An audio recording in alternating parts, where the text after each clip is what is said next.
दरख्तों की भी ज़िंदगी होती है और ये भी वक्त आने पर हम इन्हें और ये हमें छोड़ जाते हैं। बारिश हो तो लतीफ़ाबाद 2 नंबर का जो हाल होता है वो किसी से ढका छुपा नहीं, लेकिन अब की बार घंटे भर की रहमतों भरी बारिश में तेज़ हवाओं की वजह से नीम का ये 70 साल पुराना दरख्त कुछ ऐसा उखड़ा कि शायद इस जगह को भरने में एक वक्त लगेगा। और हमारे यहाँ तो दरख्त लगाने का रुझान वैसे भी बहुत कम है।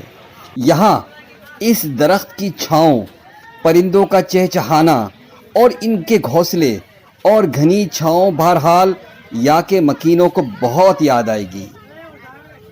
इस रास्ते में जब कोई साया ना पाएगा, यह आखिरी दरख्त बहुत याद आएगा। वॉइस ऑफ हैदराबाद से मोहम्मद इमरान।